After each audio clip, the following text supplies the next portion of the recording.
अस्सलाम वालेकुम गाइस, कैसे हैं आप लोग। तो आज जो हम टॉपिक पढ़ने वाले हैं वो हम सबका फेवरेट है। यानी कि बहुत आसान टॉपिक है लेकिन थोड़ा सा कंफ्यूजिंग है। दो बीमारियां हैं जो बहुत कंफ्यूज करती हैं एक दूसरे में ना, तो इसको हम पढ़ेंगे। एनोरेक्सिया नर्वोसा और बुलीमिया नर्वोसा। ठीक है, ये नर्वोसा नर्वोसा ही है, लेकिन एक है एनोरेक्सिया, एक है बुलीमिया। ये दोनों ही बीमारियां जो हैं ये यंग वुमेन्स के अंदर होती हैं। तो अगर सवाल के अंदर लिखा हुआ यंग वुमेन, तो वो या तो एनोरेक्सिया नर्वोसा होगा या बुलीमिया होगा। अगर ईटिंग डिसऑर्डर्स लिखे हुए हैं, इन दोनों को पहचानने का तरीका भी बड़ा सिंपल है। थोड़ी सी चीज़ आपने ध्यान करना है और बस एक तो ये याद कर लें कि एनोरेक्सिया नर्वोसा के अंदर और बुलीमिया के अंदर जो बीएमआई का चक्कर है वो क्या होता है। एनोरेक्सिया के अंदर जो है बीएमआई होता है वो होता है बिलो ऑलरेडी बिलो। ए से एनोरेक्सिया, ए से ऑलरेडी बिलो कम होता है, नीचे होता है। ठीक है, तो जो नॉर्मल होता है 18.5 से लेकर 24.5 तक, 24.9 तक, तो वो उससे क्या होता है हमारे पास बीएमआई कम होता है। यानी कि ये हमारे पास नॉर्मल होता है, ये इसकी लोअर लिमिट है। अब बीएमआई इसमें ऑलरेडी क्या होगा, बिलो होगा, इससे नीचे होगा, 18.5 से नीचे होगा। जबकि बुलीमिया के अंदर जो होता है ना, वो हमारे पास इसमें बिलो नहीं होता। ठीक है, इसमें क्या होता है, बीएमआई बिल्कुल ठीक होता है, बिल्कुल ठीक होता है। बुलीमिया बिल्कुल ठीक होता है। इसमें जो बीएमआई होता है वो वही होता है जो अभी ऊपर पढ़ा हमने हमने 24.9 तक, कहाँ से लेके 18.5 से लेके 24.9 तक होता है, जो कि बिल्कुल ठीक वैल्यू है इसकी। एनोरेक्सिया नर्वोसा में ये होता है कि एक बंदी जो है जिसका वेट पहले बहुत कम होता है, उस लड़की को लगता है कि अभी भी वो मोटी है, अभी भी उसका वज़न ज़्यादा है। तो वो अपने आप को देखती है, देखो शीशे के अंदर ये लड़की खड़ी है, इसका वज़न कितना कम है, सुक्की सी है। लेकिन इसको शीशे में देखती है और वो कहती है नहीं, अभी भी मेरा वज़न बहुत ज़्यादा है, मुझे और वज़न कम करने की ज़रूरत है। ठीक है, तो उसे लगता है कि उसे जो है उसका वज़न ज़्यादा बढ़ा हुआ है, तो फिर वज़न और कम करने की ज़रूरत है। तो और कई तरीके आज़माती है, जैसे एक्सेसिव एक्सरसाइज हो गई, बॉडी इमेज डिस्टर्बेंस। उसे लगती है कि मेरी तो बॉडी अभी भी ख़राब है, अभी मैं मोटी हूँ, हालाँकि यार कितनी पतली है। ठीक है, जब वो अपने और वज़न कम करती है तो उसका हेयर लॉस हो जाता है, उसके बाल पतले से हो जाते हैं, और उसका जो है दिल भी ब्रेडिकार्डिया हाइपोटेंशन में चले जाते हैं। सेकेंडरी हेमेनोरिया, उसके मेंसेस ख़त्म हो जाते हैं। सेकेंडरी हेमेनोरिया वही होता है कि मेंसेस स्टार्ट हुए थे लेकिन उसके बाद जो है मेंसेस बंद हो गए, 6 महीने से मेंसेस नहीं आ रहे। पुअर वाउंड हीलिंग होती है, उसका जो वाउंड का भरना होता है वो भी ठीक तरह से नहीं होता क्योंकि खुराक ही नहीं खा रही वो। तो ये सब चीज़ें उसको आती हैं दरपेश। अब इसमें हमने ये पढ़ना है कि उसे फ़ियर होता है, उसका वज़न बढ़ता जा रहा है, वो अभी जो है उसे ओवर वैल्यूएशन थिननेस, उसे लगता है अभी भी वो मोटी है, अभी भी पतला होने की ज़रूरत है। उसे बॉडी इमेज डिस्टॉर्शन लगती है, उसे बॉडी इमेज लगता है कि बहुत डिस्टॉर्टेड है, ये तो कितनी मैं मोटी हूँ। फिर उससे क्या होता है कि वो रिस्ट्रिक्शन की तरफ जाती है और सेवियर वेट लॉस करवा लेती है, वो खुराक को बिल्कुल ही छोड़ देती है। ठीक है, इस वजह से उसका बॉडी वेट जो है बहुत कम हो जाता है। उसके अलावा क्या होता है कि हमारे पास जो है ना उसके अंदर डिस्टर्बेंस क्या आएगी, ब्रेडिकार्डिया, हाइपोटेंशन, हाइपोथर्मिया, हर चीज़ कम हो जाएगी। उसकी हीट भी नहीं बनेगी, हाइपोथायरॉयडिज्म, थायराइड भी कम हो जाएगा, टीएसएच का लेवल जो है बढ़ जाएगा, 4 तक होता है नॉर्मल। और ऑस्टियोपोरोसिस हो जाएगी, उसकी हड्डियाँ कमज़ोर हो जाएंगी, लनूगा हो गए हैं जो हेयर लॉस कहते हैं, अब नॉर्मल हेयर पैटर्न या हेयर जो है पतले हो जाना। तो एमेनोरिया मेंसेस जो है वो उसके रुक जाएंगे। उसके बाद क्या होगा कि इसमें जब लो कैलोरिक इंटेक होता है उसकी वजह से लेप्टिन्स के लेवल कम हो जाते हैं, क्योंकि लेप्टिन्स जो है वो एडिपोज टिश्यू बनाता है। जब वो खा ही नहीं रही, जब एक्सरसाइज किए जा रही है, तो उसके जो है एडिपोज टिश्यू कम हो जाएंगे। जब एडिपोज टिश्यू कम हो जाएंगे तो उसके लेप्टिन्स कम हो जाएंगे, जब लेप्टिन्स कम हो जाएंगे वो जीएनआरएच को कम कर देंगे, जीएनआरएच कम होगा, एलएचएफएसएच कम होगा, एस्ट्रोजन कम होंगे, एमेनोरिया हो जाएगा।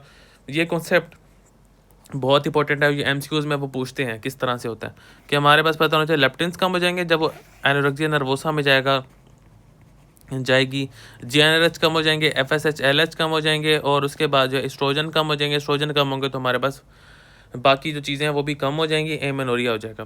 फिर आता है बिंज ईटिंग या पुर्जिंग टाइप होती है। ये इसकी डिफरेंट टाइप्स हैं। इसमें क्या करता है, वो खाना खाती है, उसके बाद पुर्जिंग बिहेवियर होता है, यानी कि वो सारा खाना निकाल देती है। कोई लेग्जेटिव यूज़ करती है, जैसे उल्टियाँ आ जाती हैं, उसके अलावा जो है डायरेटिक यूज़ करती है, उसकी वजह से सारा पानी निकाल लेती है, और सेल्फ इंड्यूस वॉमिटिंग यानी कि खुद वॉमिटिंग करने लग जाती है। बिंज ईटिंग करती है ओवर द लास्ट 3 मंथ्स, खाना भी खाती है। कुछ डिफरेंट टाइप्स हैं। एक टाइप ये है कि पुर्जिंग में होता है कि वो बिल्कुल खाना नहीं खाती, ठीक है, मतलब पुर्जिंग में बेसिकली ये होता है कि हमारे पास वो खाना खाती है तो वो उसके बाद जो है ना कोई डाययूरेसिस लैक्सेटिव उल्टियाँ कर देती है, या तो खुद उल्टियाँ कर लेती है या फिर कोई दवाइयाँ इस्तेमाल करती है उस वजह से उल्टियाँ आ जाती हैं, तो वो फिर आपके पास ये सीज़न होता है। हाइपोकैलेमिया हो जाएगा, सारी चीज़ें इसमें जो है ना वो कम हो जाएँगी। जैसे हमारे पास सोडियम होता है, ये देखो लिखा भी हुआ है, सोडियम कम हो जाएगा क्योंकि जब उल्टी करेगी वो निकल जाएगा।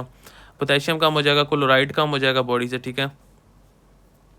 तो ये हमारे पास T3 के लेवल भी कम हो जाएगा, ये चीज़ें पता होनी चाहिए हमारे पास, ठीक है। तो ये हमारे पास ये इसका सीन होता है कि हर चीज़ कम हो जाती है। रिस्ट्रिक्टिंग टाइम में क्या होता है, रिस्ट्रिक्ट करती है अपने आप को, जो है ना हर चीज़ में डाइट को रिस्ट्रिक्ट करती है, फास्टिंग करती है, भूखी रहती है, ठीक है, स्टार्व करती है, ओवर एक्सरसाइज बहुत ज़्यादा करती है, एक्सेसिव एक्सरसाइज करती है, ठीक है। जूते बनने में नो रिकरिंग पर्जिंग बिहेवियर्स और binge eating over the last 3 month. इसमें जो होता है ना वो 3 महीने, लास्ट 3 महीने के अंदर ये नहीं होता कि वो खाना बहुत ज़्यादा खा ले या उल्टियाँ करने लग जाए। इसके अंदर रिस्ट्रिक्ट करती है। डिफरेंट टाइप्स पढ़ रहे हैं ना हम।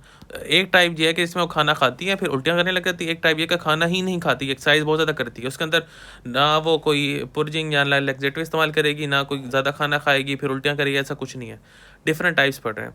फिर एक टाइप ये होती है कि रीफीडिंग सिंड्रोम के अंदर भी एनोरेक्सिया नर्वोसा हो जाता है। उसके अंदर रीफीडिंग सिंड्रोम के अंदर ये होता है कि अगर बहुत टाइम तक बहुत भूखी है फिर वो खाना खाती है, कुछ जो सडन जो है कैलोरी इंटेक ज़्यादा कर लेती है, मीठी चीज़ें खा लेती है, उसकी वजह से ग्लूकोज बनता है, ग्लूकोज आता है तो इंसुलिन बनता है, इंसुलिन बनता है तो फिर वो इलेक्ट्रोलाइट्स का इम्बैलेंस करवा देता है। इलेक्ट्रोलाइट का इम्बैलेंस होता है तो कार्डिक कॉम्प्लिकेशंस भी आती हैं और रैप्टोमायोलाइसिस भी होता है और सीजर्स भी हो जाते हैं। अब ये होते कैसे हैं, ये होते इस तरह से हैं कि हमारे पास ग्लूकोज आया, उसने इंसुलिन को जो एक्ट किया, जब इंसुलिन को वो एक्ट किया तो हमारे पास ये सेल है, ये ब्लड जा रहा है। अब वो इंसुलिन क्या करता है, ये जो हमारे पास जहाँ पे एक रिसेप्टर लगा होता है, एक ट्रांसपोर्टर लगा होता है, ठीक है, उस ट्रांसपोर्टर को एक्टिवेट कर देगा, जिसकी वजह से जो हमारे पास जो पोटेशियम है वो सेल के अंदर चला जाएगा। पोटेशियम सेल के अंदर जाएगा तो जो ब्लड के अंदर पोटेशियम है वो कम हो जाएगा, तो हाइपोकलीमिया हो जाएगा। और बाकियों को भी ऐसे जो है ना वो इलेक्ट्रोलाइट इम्बैलेंस काज कर देगी, जिसकी वजह से रैप्टोमायोलाइसिस, जो मसल्स हैं वो टूट जाएंगे, मसल्स टूट जाएंगे तो फिर वो सारा वो यूरिन से भी आ जाएंगे, सीजर्स वगैरह कार्डिक कॉम्प्लिकेशंस हो जाएंगी। हाइपोकलीमिया है तो वो आपको पता ही है क्या होता है, यू वेव्स भी बन जाती हैं ईसीजी पे। इसका ट्रीटमेंट क्या होता है कि न्यूट्रिशनल रिहेबिलिटेशन करनी है, उसे बताना कि नहीं आप पतली नहीं हैं, आप बिल्कुल ठीक हैं। साइकोथेरेपी, उसको समझाना है, थेरेपी करनी है उसकी ना, आपने समझाना है उस। और ओलेंजापिन होता है वो भी देनी है, आई थिंक एंटी साइकोटिक है और एटिपिकल एंटी साइकोटिक है, इससे भी उसकी हेल्प मिलती है। एनोरेक्सिया नर्वोसा हमने पढ़ लिया कि एनोरेक्सिया नर्वोसा के अंदर ऑलरेडी उसका बीएमआई बहुत कम होता है और उसे लगता है कि लेकिन अभी भी मैं मोटी हूँ, अभी भी मुझे वज़न कम करने की ज़रूरत है, तो उसके अंदर डिफरेंट चीज़ें करती है। तो एक ये कि बहुत ज़्यादा खाना खा लिया फिर उल्टियाँ करने लग गई, कोई दवाइयाँ ले ली, या फिर वो खाना ही नहीं खाती, एक्सरसाइज बहुत ज़्यादा करती है, या फिर रीफीडिंग सिंड्रोम होता है कि वो एकदम से खाना खाया, ग्लूकोज आया, इंसुलिन आया तो इलेक्ट्रोलाइट का इम्बैलेंस खास कर दिया, एनोरेक्सिया नर्वोसा बन गया। तो ये चीज़ हमें पता होनी चाहिए। उसके बाद हमारे पास आता है कि ट्रीटमेंट में रिहेबिलिटेशन वगैरह होगी, साइकोथेरेपी होगी। बुलीमिया नर्वोसा क्या होता है, सिंपल है। बुलीमिया के अंदर जो है बिल्कुल ठीक उसका बीएमआई होता है, यानी कि 18.5 से लेकर 24.9 तक होता है, ठीक है, बीएमआई बिल्कुल ठीक है। इसमें करती क्या है कि वो हमारे पास इसमें यह है कि वो बिंज ईटिंग करती है, बहुत ज़्यादा खाना खाती है, ठीक है। फिर कंपेंसेटरी पुर्जिंग बिहेवियर उसके चल रहे होते हैं, यानी कि फिर या तो वो लैक्सेटिव ले लिया, डायरेटिक ले लिया या उल्टियाँ कर लिया, ठीक है। और एट लीस्ट जो है ना वीकली, यानी कि 3 महीने ऐसे चलता रहता है और हर हफ्ते में एक बार होता है, यानी कि हर हफ्ते होता है, हर हफ्ते में एक बार होता है। और इस तरह के एपिसोड चल रहे होते हैं, खाना ज़्यादा खाती हैं, बिंज ईटिंग करती हैं, फिर उसके बाद जो है ना लैक्सेटिव वगैरह लेके उसको सारों को निकाल देती है। या फिर हमारे उससे उससे हमारा पता कैसे चलता है कि हमारे पास जो इसमें एक तो यह फ़र्क है कि एनोरेक्सिया के अंदर बीएमआई कम होता है, इसके अंदर बीएमआई नॉर्मल होता है, ठीक है। ये फ़र्क से पता चल जाए। दूसरा इसमें क्या होता है कि जब वो उल्टियाँ करती है तो पैरोटिड ग्लैंड उसकी हाइपरट्रोफी हुई होती है, बहुत ज़्यादा स्वेल हुए होते हैं और सीरम के एमाइलेज का लेवल बहुत बड़ा होता है। पैरोटिड ग्लैंड हाइपरट्रोफी हुई हुई होती है क्योंकि वो उल्टियाँ अपने मुंह के अंदर हाथ घुसाती है, हाथ घुसा के बार बार उल्टियाँ करती है। इनेमल इरोजन जो है, उसके दांत वगैरह देखें तो वो जो है ना थोड़े से नीचे से टूटे हुए होते हैं, टूटे हुए या ख़राब से हुए होते हैं। टूटे हुए तो नहीं, मतलब ख़राब से हुए होते हैं। तो उससे वजह मेलरी वेस्ट सिंड्रोम होने के, जहाँ से मेलरी वेस्ट सिंड्रोम में अगर एक्सेसिव वोमिटिंग होती है, लाइक अल्कोहल के अंदर एक्सेसिव वोमिटिंग होती है, तो उसके अंदर जो है ना वो नीचे लेसिरेशंस बन जाती हैं, लॉन्गिट्यूडनल लेसिरेशंस लोअर इसोफेगस पे। ये जो अल्कोहल ज़्यादा पीते हैं उनके अंदर ज़्यादा होती है, जो वोमिटिंग भी करते हैं उसके बाद। इलेक्ट्रोलाइट डिस्टर्बेंस होगा जैसे पहले था, पोटेशियम कम, क्लोराइड कम। मेटाबॉलिक अल्कलोसिस होगा क्योंकि जब वो उल्टियाँ करेगी तो जो स्टमक होता है, स्टमक के अंदर से हाइड्रोजन जो है वो भी बाहर चला जाएगा, क्लोराइड भी बाहर चला जाएगा, बॉडी के अंदर नहीं होता, मेटाबॉलिक अल्कलोसिस हो जाएगा। उसके अलावा डोर्सल हैंड कैलोसिस होता है from induced vomiting, Russell sign होता है। हाथ के ऊपर जो है ना ये चीज़ें बनी होती हैं क्योंकि बार बार जो है हाथ अंदर घुसाती है, उसकी वजह से जो है ना वॉमिटिंग करती है, तो इस तरह से जो है ना आपके हाथ के ऊपर ये साइन बना होगा। अब इसका ट्रीटमेंट क्या होता है? SSRI जो पहले भी हम कितनी बार पढ़ चुके हैं कि जितने फोबिया हो, जितने पैनिक डिसऑर्डर्स हों, OCD हो उसको, तो उस सब के अंदर हमने SSRIs देने हैं। फ्लोक्सिटीन इसमें आ जाएगा। दूसरा ब्यूप्रोपायोन जो है कॉन्ट्रा इंडिकेटेड होता है सीजर रिस्क की वजह से। जो ब्यूप्रोपायोन होता है वो एंटी डिप्रेसेंट के तौर पे काम करता है, ठीक है। और वो जो है ना अगर किसी इस तरह के बंदे को एंटी डिप्रेसेंट हो जो बिंज ईटिंग करता हो, बुलिमिया नर्वोसा वाला हो, तो उसको हम ब्यूप्रोपायोन नहीं देते क्योंकि वो उसमें सीजर्स करवाने के चांसेस होते हैं, ठीक है। CNS स्टिमुलेंट भी है ये ब्यूप्रोपायोन।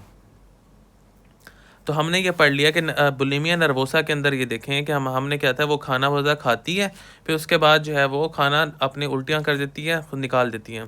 तो इसकी वजह से इसके जो सैलिवरी ग्लैंड्स होंगे, पैरोटिड ग्लैंड होंगे, वो बहुत ज़्यादा स्वेल हुए हुए होंगे और अमाइलेज का लेवल बड़ा होगा। उसका डेंटल स्टेटस बहुत ज़्यादा ख़राब होगा, दांत इनेमल इरोजन होगा, इसोफेगाइटिस होगा, ठीक है, गैस्ट्राइटिस होगा, इन्फ्लेमेशन, अल्सर वगैरह होंगे, ड्राई स्किन होगी क्योंकि बाहर निकाल रही है।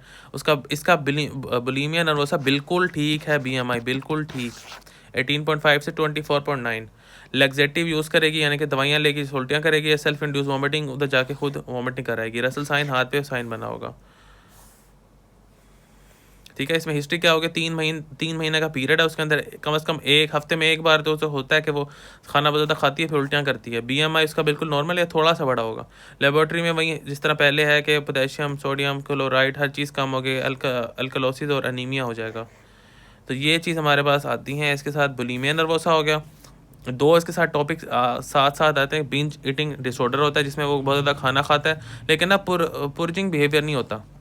इसमें सेम जो ऊपर डेफिनेशन पड़ी हुई है बुलिमिया नर्वोसा में वो सेम है, लेकिन इसमें पुरजिंग बिहेवियर नहीं होता, यानी कि वो उल्टियाँ नहीं करती, बस खाना बहुत ज़्यादा खाती है। कि 3 महीने हो गए हैं डॉक्टर साहब इन्हों 3 महीने थी गए ने एक हफ्ते में एक बार जो है ना बहु खाना खाती है, बहु शेयर खाती है, बाहर से बहुत ऑर्डर करती है, उस दिन जो है ना खाना खाती रहती है या खाता रहता है।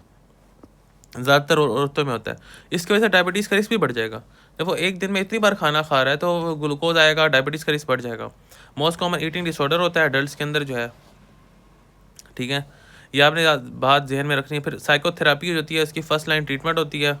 और SSRIs और बाकी ये दवाई का मैं नाम मुझसे पढ़ा भी नहीं जाता, लिस डेक्सामेफेटामिन इसको याद करने की शायद जरूरत नहीं है, मुझे लगता नहीं है कि इतनी इंपॉर्टेंट होगी।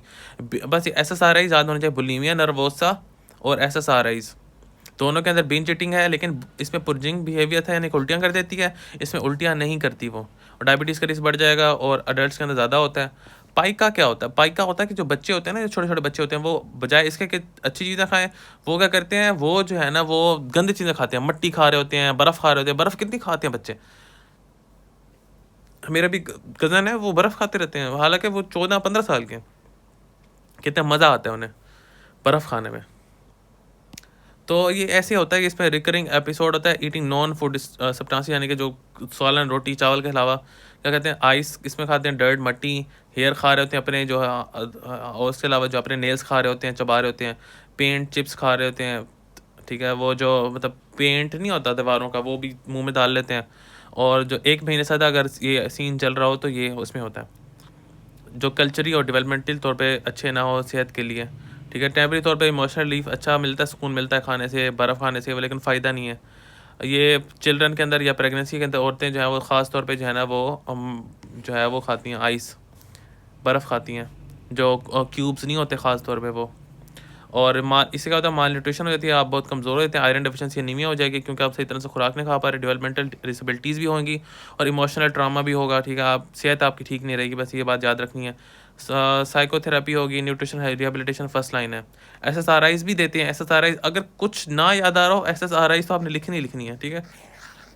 फर्स्ट लाइन ट्रीटमेंट तकरीबन SSRIs ही है काफ़ी सारों की, बस कुछ की याद। पाइका के अंदर जो है ना, पहले उसे हम समझाएंगे ना, तो पहले उसे समझाएंगे, थेरेपी करेंगे, साइकोथेरेपी यानी कि समझाएंगे और न्यूट्रिशनल रिहेबिलिटेशन करेंगे, उसको सेहत को ख्याल रखने के लिए जो है ना उसे हम खुराक जो है ना उसकी बढ़ा देंगे। सो कहेंगे आपने खुराक अपनी जो है ना वो सही करनी है, तो ये आप उसको करेंगे। फिर दवाइयों पे जाना होगा तो हम दवाइयों पे चले जाएंगे। तो ये हमारे पास टॉपिक था ईटिंग डिसऑर्डर का, एनोरेक्सिया नर्वोसा, बुलीमिया और बिंज ईटिंग डिसऑर्डर और पाइका में अजीब खाना खाता है, उसको समझाएंगे। बिंज ईटिंग में वो लैक्सेटिव इस्तेमाल नहीं करता, यानी कि पुर्जिंग बिहेवियर नहीं है। बुलीमिया के अंदर बिल्कुल ठीक बीएमआई है, उसका जो हम करेंगे तो दांत शांत ख़राब हुए होंगे और ये रसल साइन होगा, ये वो चीज़ें होगा। एनोरेक्सिया के अंदर जो है उसका जो है बीएमआई ऑलरेडी बिलो है और वो जो है वो बाकी इस तरह की चीज़ें करते हैं। थैंक यू, अपना दुआ में याद रखेगा। मुझे आपसे मिलते हैं एक नए टॉपिक के साथ इंशाल्लाह। अल्लाह हाफिज़।